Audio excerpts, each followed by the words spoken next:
एक दिन एक बूढ़ा किसान ईश्वर के पास आया और बोला, देखिए, आप भगवान होंगे और आपने ही यह दुनिया भी बनाई होगी, लेकिन मैं आपको यह बताना चाहता हूँ कि आप सब कुछ नहीं जानते। आप किसान नहीं हो, आपको खेतीबाड़ी का क ख ग कुछ भी पता नहीं है।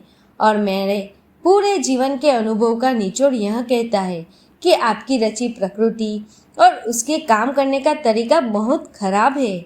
आपको अभी सीखने की जरूरत है। ईश्वर ने कहा, मुझे क्या करना चाहिए? किसान ने कहा, आप मुझे 1 साल का समय दो और सब चीजें मेरे मुताबिक होने दो और देखो कि मैं क्या करता हूँ। मैं दुनिया से गरीबी का नामो निशान मिटा दूंगा। ईश्वर ने किसान को 1 साल की अवधि दे दी। अब सब कुछ किसान की इच्छा के अनुसार हो रहा था।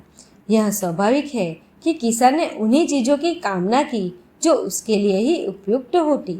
उसने तूफान, तेज हवाओं और फसल को नुकसान पहुंचाने वाले हर खतरे को रोक दिया। सब उसकी इच्छा के अनुसार बहुत आरामदायक और शांत वातावरण में घटित हो रहा था और किसान बहुत खुश था। गेहूं की बालियां पहले कभी इतनी ऊंची नहीं हुई। कहीं किसी अप्रिय का होने का खटका ही नहीं था। उसने जैसा चाहा वैसा ही हुआ।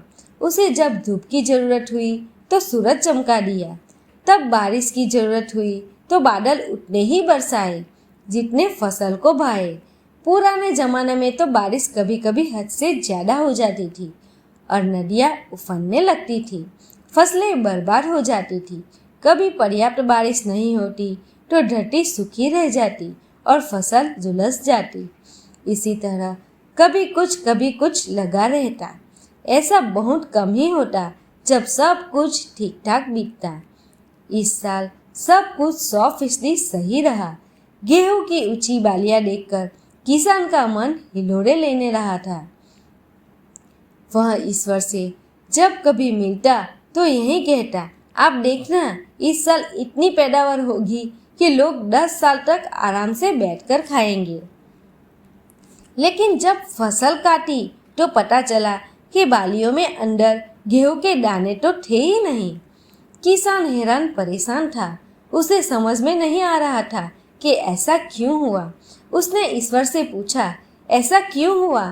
क्या गलत हो गया?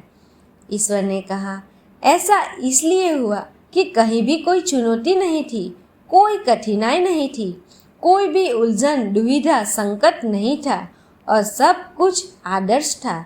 तुमने हर अवांछित तत्व को हटा दिया और गेहूं के पौधे नपुंसक हो गए। कहीं कोई संघर्ष का होना जरूरी था, कुछ झंझावात का होना जरूरी था, कुछ बिजली का गरजना जरूरी था। ये चीजें गेहूं की आत्मा को हिलोर देती है। यह बहुत गहरी और अनूठी कथा है। यदि तुम हमेशा खुश और अधिक खुश बने रहोगे तो खुशी अपना अर्थ धीरे धीरे खो देगी। तुम इसकी अधिकता से उब जाओगे। तुम्हें खुशी इसलिए अधिक रास आती है क्योंकि जीवन में दुख और कड़वाहट भी आती जाती रहती है। तुम हमेशा ही मीठा मीठा नहीं खाते रहते।